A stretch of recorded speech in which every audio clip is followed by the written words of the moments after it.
નમસ્કાર મિત્રો, BSc sem 6 paper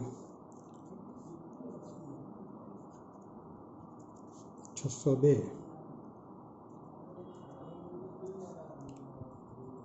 unit 3 optical fibre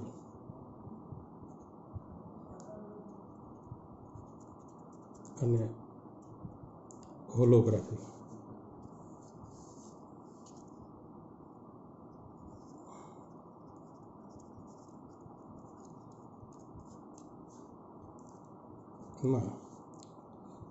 આજે આપણે ઓપ્ટિકલ ફાઇબર વિશે અભ્યાસ કરીશું. સૌથી પહેલો પ્રશ્ન એ છે કે ઓપ્ટિકલ ફાઇબર એ શું છે?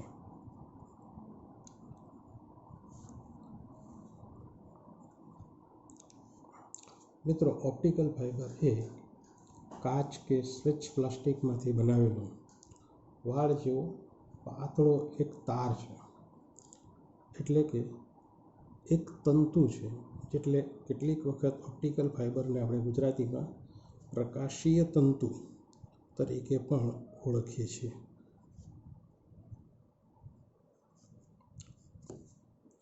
અહીંયા આ ઓપ્ટિકલ ફાઇબરનો જે કાર્ય પદ્ધતિ છે, એનો જે સિદ્ધાંત છે, અર્થાત ઓપ્ટિકલ ફાઇબરની સમગ્ર કામગીરી એ પૂર્ણ આંતરિક પરાવર્તનના સિદ્ધાંત ઉપર કાર્ય કરે છે.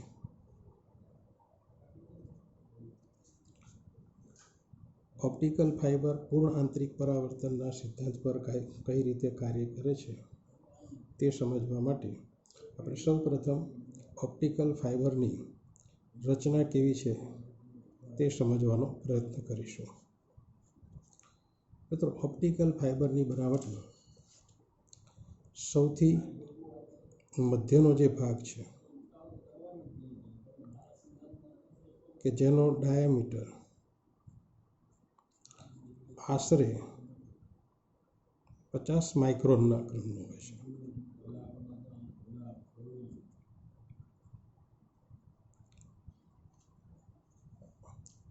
જરૂરિયાત પ્રમાણે આ ડાયામીટર નાનો અથવા તો મોટો રાખી શકાય છે અને પ્રકાશ આ જ મધ્યના ભાગમાંથી કે જે ભાગને આપણે કોર તરીકે ઓળખીએ છીએ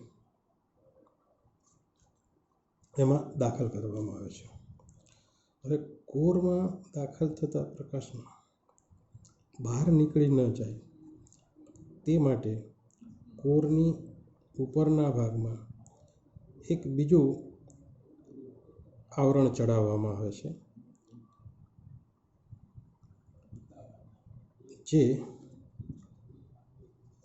ક્લેડિંગ તરીકે ઓળખાય છે. એટલે મધ્યનો ભાગ એ કોર તરીકે ઓળખાય છે અને ત્યાર પછીનો ભાગ જે છે, એટલે આ જે ભાગ બતાવ્યો છે મેં અહીંયા, એ ભાગ એ ક્લેડિંગ તરીકે ઓળખાય છે. આકૃતિમાં દર્શાવ્યા પ્રમાણે આ જે સપાટી છે એ સપાટીને આપણે કોર ક્લેડિંગ આંતરપૃષ્ઠ તરીકે ઓળખી શકીએ છીએ. એટલે કોર ક્લેડિંગ આંતરપૃષ્ઠ તરીકે આ સપાટી ઓળખાય છે. અને ક્લેડિંગનો જે ડાયામીટર છે એ પણ આપણી જરૂરિયાત પ્રમાણે બદલી શકાય છે. હાલ આપણે એમ કહીશું, એક નમૂના રૂપે એનું મૂલ્ય મેં લખ્યું છે અહીંયા 125 માઇક્રોમીટર. ત્યાર પછી આ જે કોર મટીરિયલ જે છે એની ઉપર ક્લેડિંગનું આવરણ અને ક્લેડિંગ પછી સમગ્ર રચનાને રક્ષણાત્મક પરિસ્થિતિ પૂરી પાડી શકાય તે માટે એક બીજું આવરણ લગાડવામાં આવે છે, જેને આપણે શીથ તરીકે ઓળખીએ છીએ. આ આવરણ જે છે એ આપણું રક્ષણાત્મક આવરણ છે. આ રક્ષણાત્મક આવરણની મદદથી જે ઓપ્ટિકલ ફાઇબર છે એ ઓપ્ટિકલ ફાઇબરને વાતાવરણના ભેજની જે અસરો થાય એમાંથી બચાવી શકાય છે. યાંત્રિક ઘસારો થતો હોય તો એનાથી પણ અટકાવી શકાય છે. મિત્રો, કોર અને ક્લેડિંગ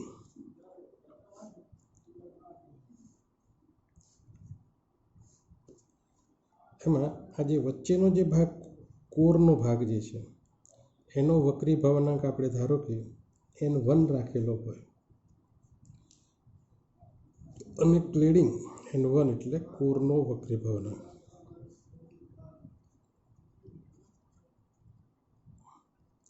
જ્યારે N2 એ ક્લેડિંગનો વક્રી ભવનાંક છે.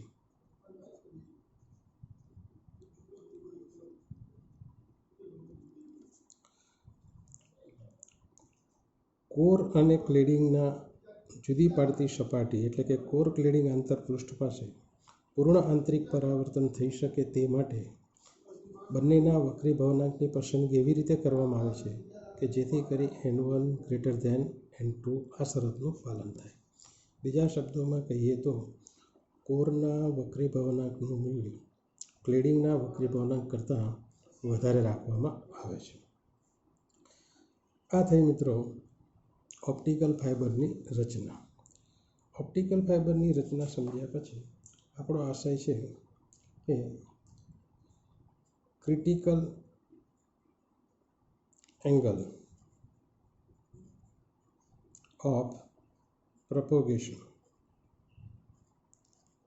એની સમજૂતી આપણે મેળવીશું.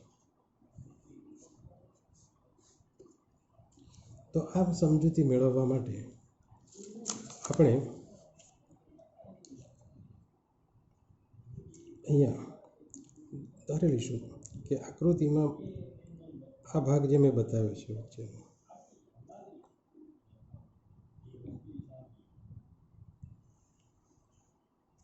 આ ભાગ એ કોરનો ભાગ છે અને આ ઓપ્ટિકલ ફાઇબરની અક્ષ છે. બીજા શબ્દોમાં કહીએ તો આ ત્રુટક લાઈન છે એ ફાઇબરની અક્ષ છે. ઓપ્ટિકલ ફાઇબરની અક્ષ છે. તેની ઉપરના ભાગમાં એટલે કે આ ભાગ એ આપણો કોર મટીરિયલ છે અને એની ઉપરના ભાગમાં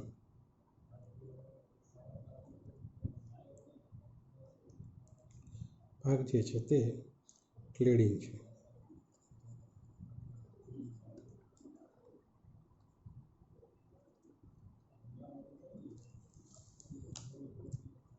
મિત્રો, આકૃતિમાં દર્શાવેલો આ છેડો જે છે એ છેડા પાસેથી પ્રકાશના કિરણો દાખલ થાય છે. એટલે જે છેડેથી પ્રકાશના કિરણો ઓપ્ટિકલ ફાઇબરમાં દાખલ થાય છે તે છેડાને આપણે લોન્ચિંગ એન્ડ તરીકે ઓળખીએ છીએ.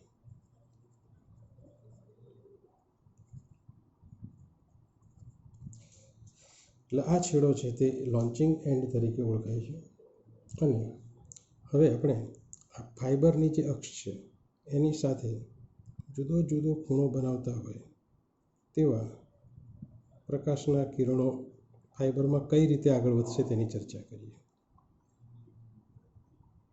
ધારો કે આ કિરણ, જેને આપણે કિરણ 1 નંબર તરીકે ઓળખીશું, આ કિરણ એ થીટા જેટલા ખૂણે કોરની સપાટી પર અહીંયા આપાત થાય છે. બહારનો ભાગ જે છે એ આપણો હવાનું માધ્યમ છે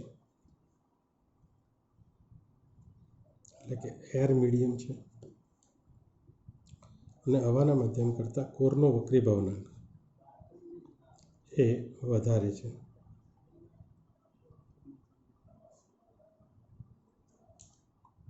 હવે હવાના માધ્યમમાંથી કોરના માધ્યમમાં દાખલ થયેલું કિરણ એ સીધું આગળ વધવાને બદલે એ લંબ તરફ વાંકું વળે છે અને લંબ તરફ વાંકું વળી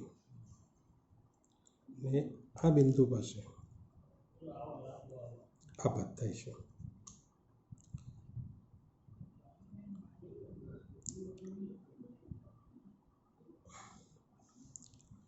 હવે આ બિંદુએ દાખલ થતું જે કિરણ છે એ કિરણ, બીજા શબ્દોમાં કહીએ તો હવામાંથી દાખલ થતું કિરણ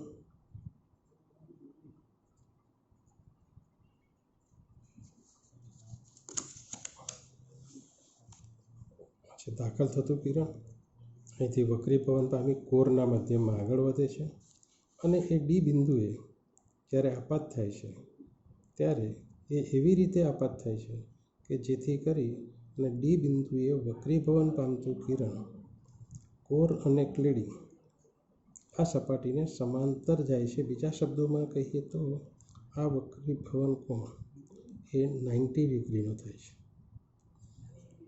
જો આ પ્રમાણેની સ્થિતિ હોય તો આ ખૂણો જે છે એ ખૂણો એ ક્રાંતિકોણ તરીકે ઓળખાય છે અને આ ક્રાંતિકોણ માટે આપણે સંકેત વાપરીએ ફાઈ સી,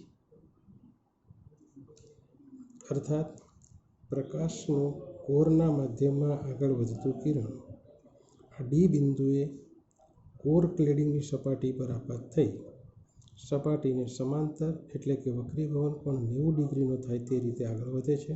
આ ખૂણાને આપણે કોર અને ક્લેડિંગ માટેનો ક્રાંતિકોણ તરીકે ઓળખીએ છીએ, જેને આપણે સંકેતમાં ફાઈ સી વડે દર્શાવ્યો છે. ક્લેડિંગનો વક્રીભવનાંક આપણે ધારી લઈએ છીએ, ધારો કે N2 છે. હવે જો પ્રકાશનું કોઈ કિરણ એ આ રીતે આપાત થયું હોત તો આ કિરણ વક્રીભવન પામી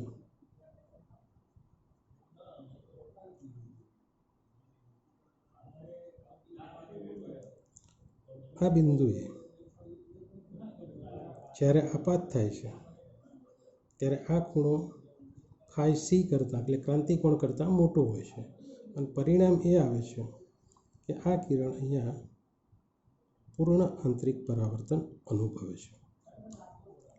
પરંતુ જો આપણે આ કિરણ લઈએ તો આ કિરણ વક્રીભવન પામ્યા પછી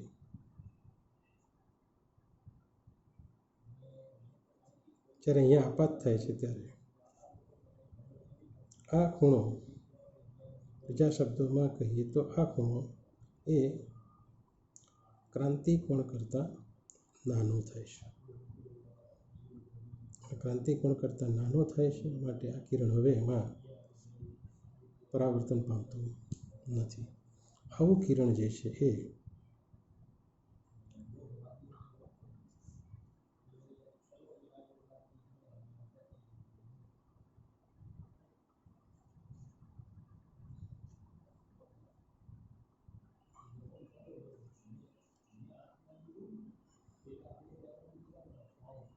આ દિશામાં આગળ વધે છે.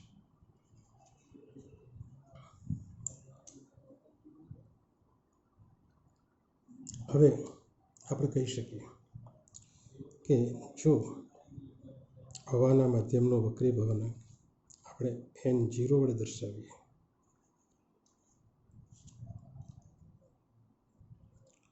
અને કોરનો વક્રીભવનાંક N1 હોય, ક્લેડિંગનો વક્રીભવનાંક N2 હોય તો આ કેપિટલ ડી બિંદુ પાસેની સ્થિતિમાં પ્રકાશનું કિરણ કોર ક્લેડિંગની સપાટી પાસે ક્રાંતિકોણ એટલે કે ફાઈ સી જેટલા ખૂણે આપાત થાય છે. તો સ્નેલના નિયમ મુજબ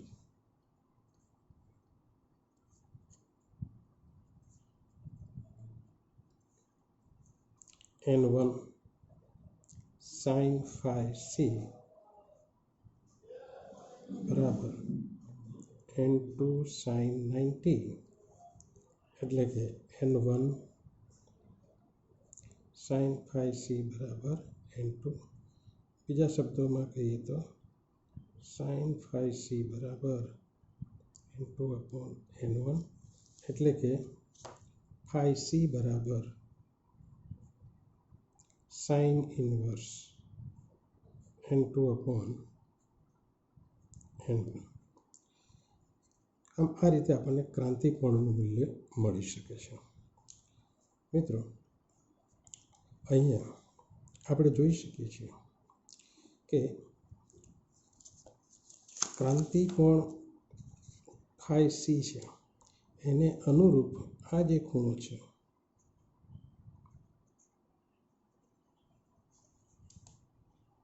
એ ખૂણો એને આપણે થીટા c વડે દર્શાવીએ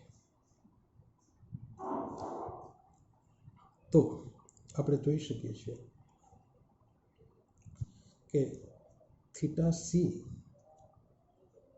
નું ભૌતિક અર્થઘટન શું કરી શકાય. જો થીટા c ને અનુરૂપ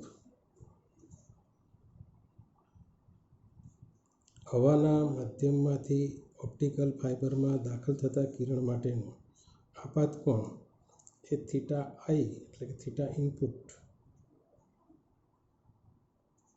થીટા i હોય તો થીટા i ને અનુરૂપ થીટા c એવો મળે છે કે જેથી કરીને આ ખૂણો ક્રાંતિકોણ phi c જેટલો થાય છે. આકૃતિ ઉપરથી પણ આપણે કહી શકીએ છીએ કે જે કિરણ માટે પ્રવેશ કોણનું મૂલ્ય થીટા i કરતાં નાનું હોય તે કિરણો એટલે કે આકૃતિમાં દર્શાવ્યા મુજબ તો હું આ વિભાગ બતાવું આ રીતે કે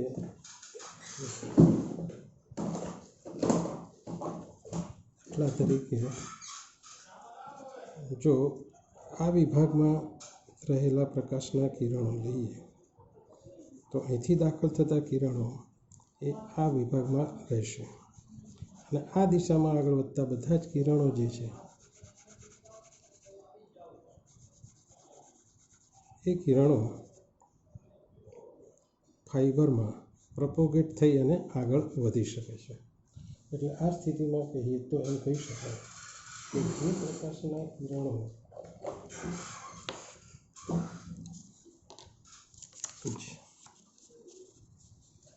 જે પ્રકાશના કિરણો થીટા i કરતાં ઓછા ખૂણે આપાત થાય છે તેવા કિરણો એ આ રીતે આગળ વધે છે અને આ બધા જ કિરણો માટે કોર ક્લેડિંગની અંતરપૃષ્ઠ પાસેનો ખૂણો એ ક્રાંતિકોણ કરતાં મોટો થાય છે. આ બધા કિરણો ફાઇબરમાં આગળ વધી શકે છે, પરંતુ જે કિરણો આ ખૂણા કરતાં મોટા ખૂણે અહીંયા આપાત થાય છે તે કિરણો અહીંથી બહાર નિર્ગમન પામે છે. એટલે આ જે ખૂણો થીટા c છે એ ખૂણો એ આપણો ક્રિટિકલ પ્રોપોગેશન એંગલ તરીકે ઓળખાય છે. બીજા શબ્દોમાં કહીએ તો ઓપ્ટિકલ ફાઇબરમાં દાખલ થયેલા જે કિરણો માટે આગળ વધવાનો ખૂણો આ ખૂણો એ થીટા c જેટલો હોય કે તેના કરતાં નાનો હોય તો તેવા બધા જ કિરણો એમાં આગળ વધી શકે છે. થીટા c કરતાં જો મોટો પ્રોપોગેશન એંગલ હોય તો તેવા કિરણો પૂર્ણ આંતરિક પરાવર્તન અનુભવી શકતા નથી. આવા કિરણો ફાઇબરમાં આગળ વધી શકતા નથી. તો થીટા c એ ક્રિટિકલ પ્રોપોગેશન એંગલ છે.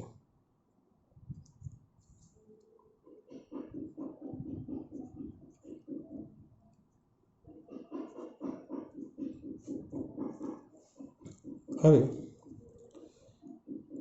ક્રિટિકલ પ્રોપોગેશન એંગલનું સૂત્ર મેળવવા માટે ફરીથી આપણે આ સમીકરણનો ઉપયોગ કરીશું. અહીંયા કે આકૃતિ પરથી જોઈ શકીએ છીએ કે આ જે ત્રિકોણ છે એ ત્રિકોણમાં થીટા સી અને ફાઈ સી વત્તા ફાઈ સી, થીટા સી વત્તા ફાઈ સી બરાબર π/2 છે. બીજા શબ્દોમાં કહીએ તો ફાઈ સી બરાબર π/2 માઇનસ થીટા સી. અને આ જ સમીકરણ જે છે એનો આપણે ઉપયોગ અહીંયા કરીએ. આ સમીકરણમાં સાઇન ફાઈ સી બરાબર n2/n1, તો સાઇન ફાઈ સી બરાબર n2/n1, પણ ફાઈ સી બરાબર π/2 માઇનસ થીટા સી બરાબર n2/n1, એટલે કે કોસ થીટા સી બરાબર n2/n1 માટે થીટા સી બરાબર કોસાઇન ઇનવર્સ n2/n1. તો મિત્રો, આ રીતે આપણે કોર ક્લેડિંગ માટેનો ક્રાંતિકોણ અને આપેલા ઓપ્ટિકલ ફાઇબર માટે ક્રિટિકલ પ્રોપોગેશન એંગલ, જ્યાં થીટા સી એ ક્રિટિકલ પ્રોપોગેશન એંગલ, આમ ફાઈ સી અને થીટા સીના આપણે સૂત્રો મેળવ્યા છે. મિત્રો, આપણે જોઈ શકીએ છીએ કે ફાઈ સી કે થીટા સીનું મૂલ્ય એ કોર અને ક્લેડિંગનો વક્રીભવનાંક કેટલો છે તેના ઉપર આધારિત છે. એટલે n1 અને n2ની પસંદગી એવી રીતે કરવામાં આવે છે કે જેથી કરી અને આપણને આ ક્રિટિકલ પ્રોપોગેશન એંગલ શક્ય તેટલો મોટો મળે. જેમ આ પ્રોપોગેશન એંગલ મોટો હોય તેમ ઓપ્ટિકલ ફાઇબરમાં વધુને વધુ પ્રકાશ ઉર્જા આપણે દાખલ કરી શકીએ છીએ. કારણ કે જેમ આ ખૂણો મોટો હશે તેમ વધુને વધુ પ્રકાશીય ઉર્જા એમાંથી આગળ વધી શકે છે. મિત્રો, તો આજની ચર્ચામાં આપણે ઓપ્ટિકલ ફાઇબરની રચના અને ક્રિટિકલ એંગલ ઓફ પ્રોપોગેશનની સમજૂતી મેળવી છે. હવે આપણે જોઈએ કે આ રીતે જો પસંદગી એવી રીતે કરવામાં આવે કે જેથી કરી અને આ માનો કે કોર મટીરિયલ છે અને અહીંથી દાખલ થતું પ્રકાશનું કિરણ જે છે ઓપ્ટિકલ ફાઇબરની અક્ષ છે, આ એવી રીતે આપાત થાય કે જેથી કરીને અહીંયા પણ પૂર્ણાંતરિક પરાવર્તન થાય, ત્યાર પછી અહીંયા પણ પૂર્ણાંતરિક પરાવર્તન થાય, અહીંયા પણ પૂર્ણાંતરિક પરાવર્તન થાય, આ બાજુ પણ પૂર્ણાંતરિક પરાવર્તન થાય. તો ઓપ્ટિકલ ફાઇબરને ગમે તેમ આપણે વાંકો વાળેલો હોય તો પણ તેમાંથી પ્રકાશ ઉર્જા વારંવાર પરાવર્તન અનુભવી અને બીજા છેડેથી બહાર નીકળી શકે છે. અર્થાત હવે જો આપણે ઓપ્ટિક્સ એટલે કે પ્રકાશના તરંગોને સંદેશાવ્યવહારના હેતુ માટે ઉપયોગમાં લેવા હોય તો કઈ રીતે લઈ શકાય તે આપણે આવતી વખતે જોઈશું. અને ફરીથી એક્સેપ્ટન્સ એંગલ એટલે શું એનો આપણે વિચાર કરવો છે. આવતી વખતે એટલે કે બીજા લેક્ચરમાં આપણે એક્સેપ્ટન્સ એંગલ કોને કહેવાય અને એના માટેનું સૂત્ર શું થાય તે જોઈશું.